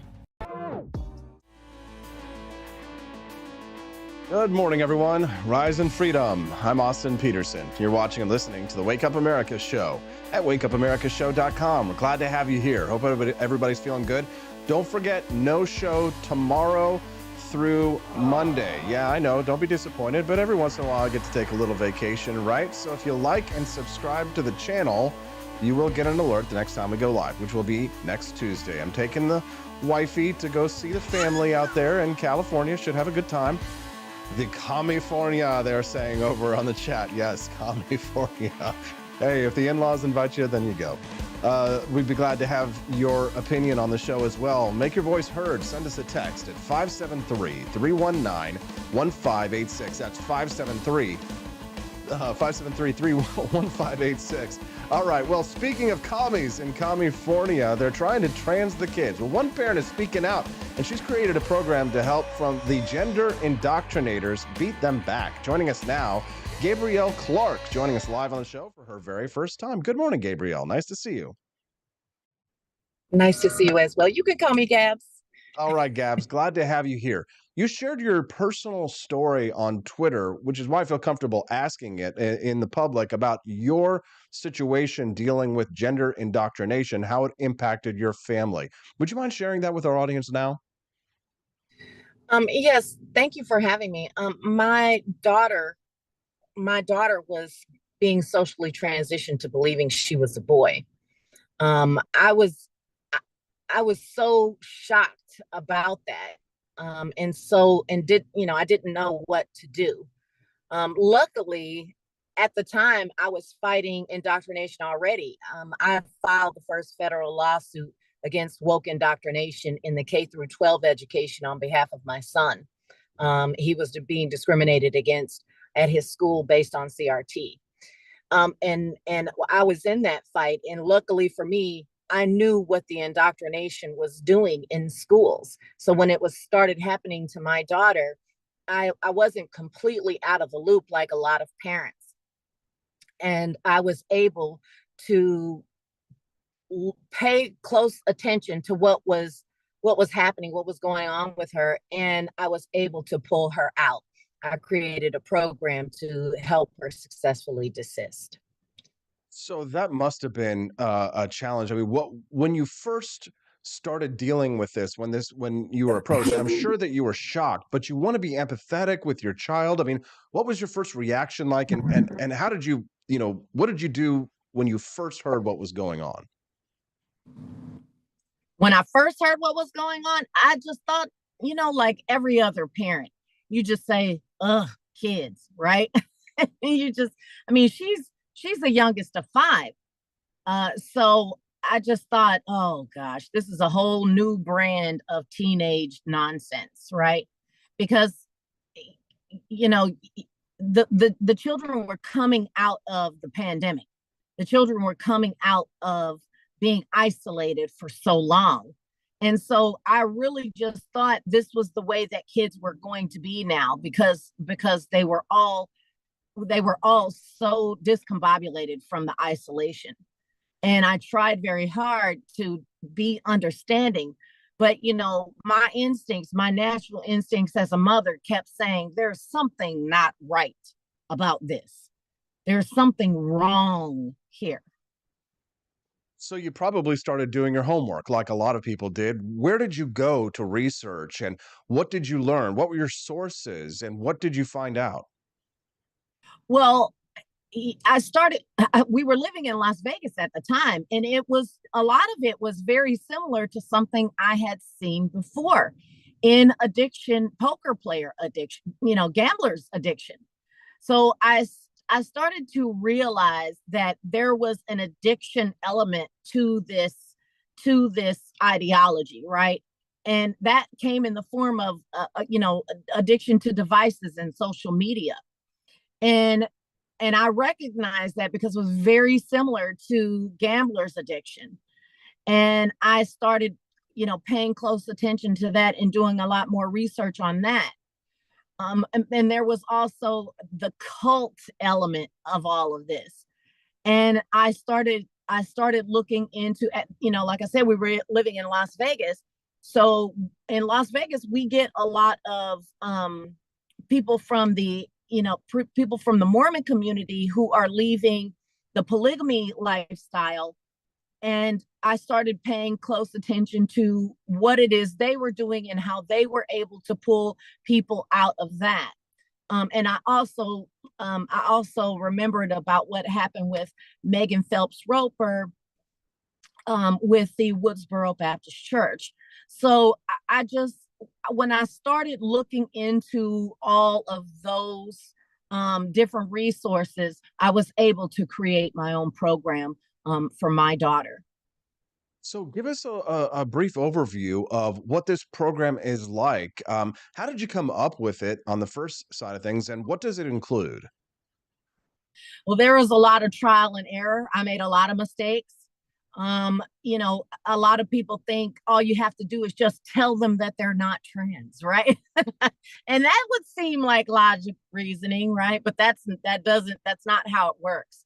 The program, what it does is help them become fully embodied and fully comfortable in their natal sex, and then the rest of it just falls away, and dispel whatever myths or really the mimicry that these children are engaging in order to try to pretend to be something other than their natal sex, because a lot of this is just performative. And once you get past those things, then you can talk about the real issues that that a child might be having that led them into this ideology. It's a fairly simple breakdown, but when you get into the minutia of the details, that sometimes can be kind of complicated. For sure. And I can imagine there's going to be a lot of parents who are going to be interested in learning more about this program and taking part, because this social contagion has swept the country and it's very dangerous. For those who are just tuning into the Wake Up America show live right now, I'm speaking to Gabrielle Clark, we call her Gabs. She's joining us live right now to talk about her new program that she came up with to fight gender ideology and the contagion of transgender ideology, the social contagion that is sweeping our country right now. You talked a little bit about pitfalls, things to look out for, mistakes that you made, Gabs. Could you share maybe one or two of those things with us? Well, a lot of parents try to gently go along to get along, kind of thing. And that is very dangerous. Watchful waiting is, I think, the reason why it has gotten to the place that it has gotten to, because watchful waiting that was the recommendation before. But you have to create opportunities to help your child desist. And watchful waiting can't be observed anymore because the surroundings that your children are in make it impossible for them to desist naturally because of how much influence is involved. So that I would say that's one of the biggest pitfalls. You have to create situations and create scenarios so that you can demonstrate life lessons. Does that make sense? Yeah, it makes sense. So a lot of parents out there who are going through what you went through, they probably are oscillating between personalities themselves of trying to figure out how to respond to it. Is the program that you've come up with, is it very forceful? Is it very severe? Is it very dramatic? Is it like more gentle? Can you give us an idea of how this program operates? It really does depend on the severity of the situation. I mean, obviously, I do have have to be careful about the clients that I take on. If there are children involved that have, serious comorbidities, then that is something that I have, I'm not qualified to handle those situations, and they have to go to a licensed professional, in the medical field. So that is one thing, but that's pretty much the long and short of it. Other than that, most parents are able to handle the situation themselves, because a lot of therapists try to pathologize normal childhood behavior, and all they really needed was a better form of parenting. Our parenting styles have not evolved with the technological age, and so I give parents the resources and the tools necessary to teach them how to parent in this age. Did you receive any pushback from anyone in your community when you started to try and implement these ideas? Well, I'm a pretty aggressive person, so the pushback is always going to be there. But I don't really care. My daughter was gonna cut her boobs off. I don't care what anybody has to say about my methods. My child isn't mutilated, and she's still alive, and she's happier than she's ever been. So, the goal is to keep your child on the trajectory that they want to be on in order to be successful in life. And that doesn't always mean do the nice, kind, sweet thing. Sometimes that means you have to get tough. Sometimes that means you have to set boundaries. And that's what I did. And I encourage other parents to as well. Gabs, one of our commenters goes by the name of Mighty Megatron, says too many doctors are all in on transitioning because it's big money. There is a lot of money in these surgeries and these transitions, isn't there? Indeed, but I'm going to ruin the gender industry in America. Believe it. I find lawyers for detransitioners. I find lawyers and I even tell parents, I say, if your child has started taking puberty blockers or hormones or any of that stuff, here's this lawyer's number. There could be a lot of money in it for you. And that alone makes them want to do it. And I don't even care. You know what? At this point, I don't even care. There are insurance companies who are already starting to deny coverage to some of these doctors who are performing gender affirming care. So I'm going to ruin the gender industry in America. I believe you. I believe you. Give it up for Gabs Clark. She's joining us live right now. So give us the skinny. We're getting down to the end. I'd love to hear where people can find out more information about your program, maybe support what it is that you're doing. So if you could just give us a brief overview of what people can do right now to help you advance this program, these consulting services that you're offering. Yes, if you need my help, if you know somebody who is identifying as something other than their natal sex, you can reach out to me at affirmingreality.com. You can make an appointment, or you can send me an email. You can find me right there. You can also see me on Twitter at GabsClark5. My DMs are always open if you need a lawyer. And we're trying to open up Affirming Reality to broaden the scope for all of the problems that have stemmed from this, divorces and the breakdown of other areas in our society. And we've launched that program. It'll be Affirming Reality Connected.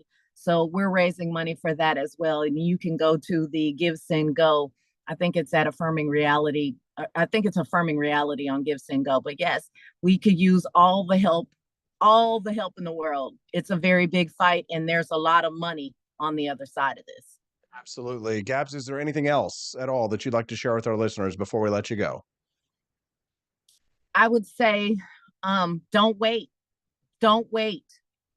You cannot give this ideology any oxygen. So if you need my help, please reach out. at affirmingreality.com. There we go, affirmingreality.com. Gabs, it was such a pleasure to meet you today. Thank you for being so generous with your time. And thank you so much for paving the way for more parents who are going to want to follow in your footsteps. I know they will. We appreciate you very much for supporting liberty in this country, and we hope to hear from you again very soon. Thank you for having me. Thank you. That's Gabrielle Clark. We call her Gabs now. Send us a text. What do you think? At 573-319-1586. Again, 573-319-1586 is the text line. We'd love to hear from you anytime, night or day. Andy Opperman sent in, said thank you for that segment. You're very welcome. I'd love to hear from you today. What did you think of Gabs Clark at affirmingreality.com? Probably really helpful, those kinds of services for a lot of parents out there who might be struggling with something like this. We've got a lot more show to go. That's right, 10 more minutes, which is a lot for me, which means that if Austin didn't grab more stories to have us back up, then he would be in big trouble. But guess what? He does. I like this article. It made me stop to think. I don't know how much you can trust some of these polls these days, but what are your thoughts on this? This is a story I'm reading from Mediaite.com. This is kind of the cable news insider website. I was introduced to this back when I was working at the Fox Business Network. And it does lean left of center, like most online periodicals. But I thought this poll was fascinating. If you could send in your thoughts on the Rumble chat and answer this like the best you can, or maybe just say it out loud wherever you are. Who do you think is the most trusted newscaster or political news personality out of everybody? If you could guess, right? So throw some names out there from people that you might know that work in the news. Like, remember, it used to be Walter Cronkite, the most trusted man in journalism, et cetera, et cetera. Who would you say right now that if Americans were polled would respond is their most trusted person who works in news? It doesn't have to be all just cable news. It could be news podcasters. It could be, talk show hosts. It could be like me, right? Somebody who runs a podcast of a sizable audience. It's not me. My name wasn't on the list of the people that that were polled. But I thought this was fascinating. So let's throw some names out there, like Tucker Carlson, for example, Joe Rogan, or Jake Tapper, for example. Would you say Joe Rogan is the most trusted person who works in, you could say in a sense, the news industry? Still like satire, political comedy, but he brings on a lot of political people on his show. Is Joe Rogan the most trusted, right? Or Jake Tapper, right? The name that they actually chose, that people chose as the person who is the most trusted in political talk news, and I know you're going to be like, Shaw, right? You're going to just, vocal fry. It's actually Bill Maher. Yeah, Bill Maher, the political satire comedian, right? He's actually trusted more by the American public than several other high-profile names, according to this survey, which has a margin of error of about 3%, which is pretty high. Maher is trusted by a larger proportion of the country than former Fox News personality Tucker Carlson, podcaster Joe Rogan, and even CNN anchor Jake Tapper, which makes sense. Bill Maher has got about 77% name recognition. He's trusted by 40% of all respondents, and 52% of those said they were familiar with him. A lot of Bill Maher's work these days has been really good, and he has been kind of getting red-pilled, if you hadn't noticed. But does that surprise you to hear Bill Maher? A lot of people would have thought, it would have been Tucker Carlson or Joe Rogan, but it wasn't actually. Both Rogan and Carlson had slightly higher name IDs at 80% and 81%, but they had gained the trust of a smaller portion of both of their audiences in the country more generally.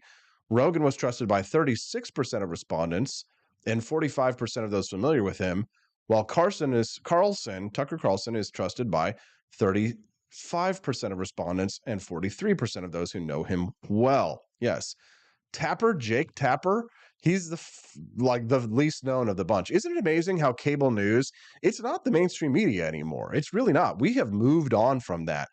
I was talking to, I think, Camellia the other day. We had a little gathering at our house, and I was talking to somebody about mainstream culture.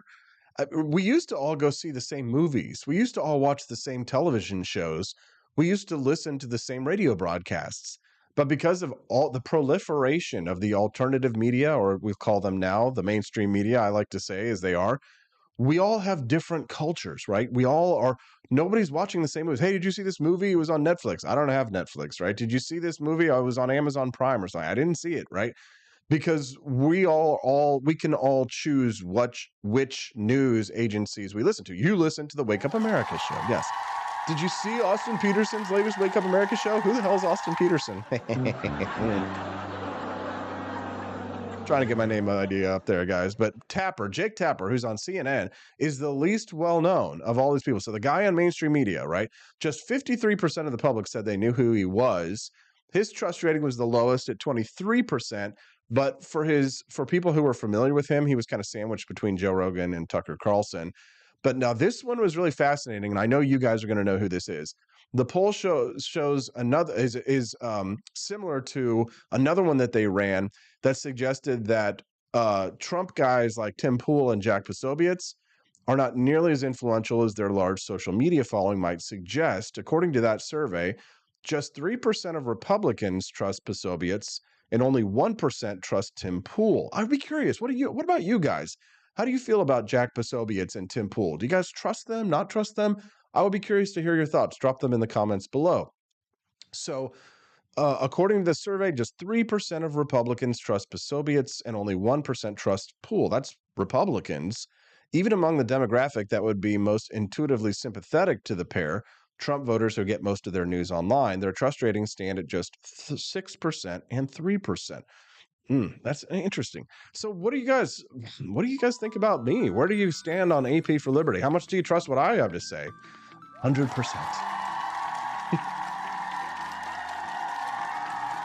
I don't know, guys. What do you think? See, Blue Trike, he thinks Tim Pool is pretty solid there. Yeah, okay. What about AP for Liberty? You probably trust my wife, Stephanie Peterson, a little bit more. I'm pretty sure that people trust pregnant women a lot, right? A pregnant woman would never lie. Can't wait to be a dad. I can't stop talking about it. I'm taking my pregnant wife to California. So we're gone tomorrow. So I need you to do me a favor. Go back and watch all the episodes of the Wake Up America show that you haven't seen yet. Because I will not be able to work full time, I'll be taking a few days off. Will you do me a favor and buy some merchandise, please, at the AP for Liberty shop? Or drop a Rumble rant right now. Help support the show while we're in transition. It's going to be a really challenging year here for us as we try and pay our $2,000 a month health insurance bill. When we tried to get health insurance, no underwriters would cover us for any reasonable price because they're like pregnant, pre-existing condition, you know? So help to support the Wake Up America show by either becoming a monthly subscriber at wakeupAmericaShow.com/support, becoming a monthly coffee club purchaser. You guys love Founding Flavors coffee, don't you? So go to ap4libertyshop.com and get on that monthly coffee club. I see you guys talking about how delicious the coffee is. So get yourself a box, just one simple single box of coffee delivered monthly to your house. Jeffersonian Java. Today I'm drinking Benjamin Franklin's Electric Elixir. It's so delicious. Don't you want some? Sign up for that monthly coffee club at ap4libertyshop.com. Help support me and my wifey as we spread the ideas of economic freedom and personal liberty. We'll see you guys next Tuesday on the Wake Up America show at wakeupAmericaShow.com. Bye, guys.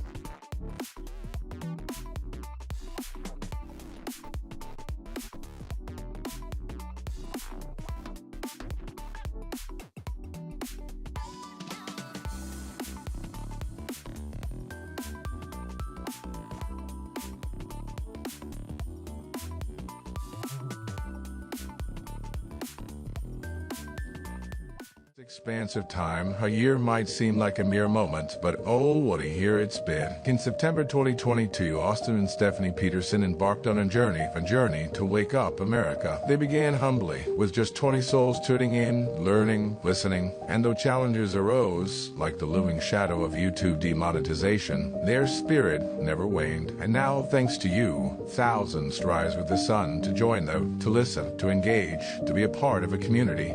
So here's to you, and to wake up America. For memories shared, for friends made, for the journey ahead, and for never, ever forgetting to rise and freedom. Happy anniversary.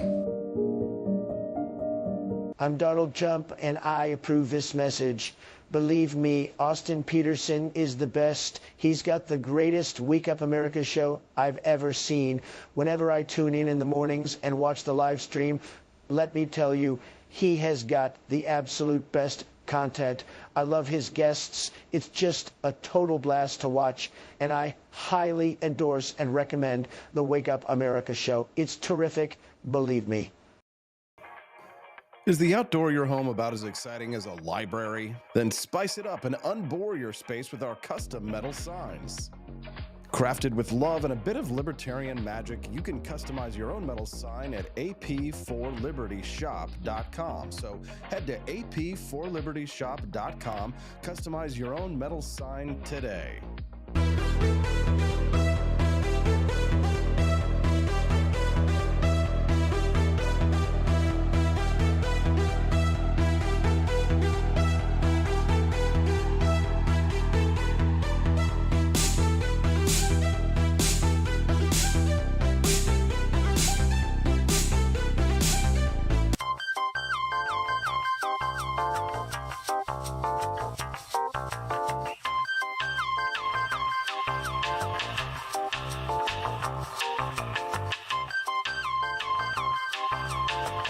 Welcome to a world of vocal discovery at Peterson Voice Studio.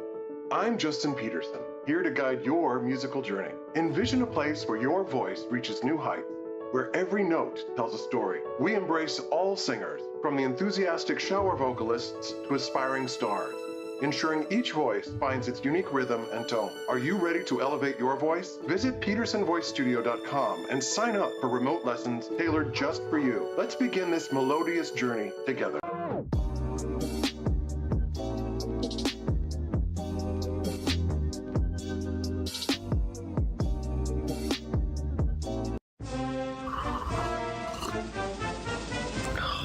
Tired of spending your hard-earned money on woke corporations that don't share your pro-freedom values? Fed up with sipping liberal lattes and progressive cappuccinos? Introducing Founding Flavors from AP for Liberty Shop. Get your day started with Washington's Revolutionary Roast. As robust and principled as the man himself, this blend is the shot of energy heard round the world. Or maybe you want to taste the fervor of freedom with Adams's Patriotic Perk. It's as dynamic and balanced as the U.S. Constitution, sure to awaken your spirit of liberty. For the aficionados, we've got the Jeffersonian Java, a complex mix of flavors that speaks volumes about your refined tastes. And don't forget Betsy's Liberty Lullaby, our decaf option, crafted with the same care and dedication Betsy Ross put into our Star-Spangled Banner. This blend lets you enjoy the taste of freedom anytime without losing sleep. No woke beans here, folks. Just pure, patriotic, pro-freedom flavors brewed with love for liberty. So why compromise your principles for a cup of coffee? Stand up for your values, perk up your patriotism, and start your day the American way. Get your Founding Flavors at ap4libertyshop.com.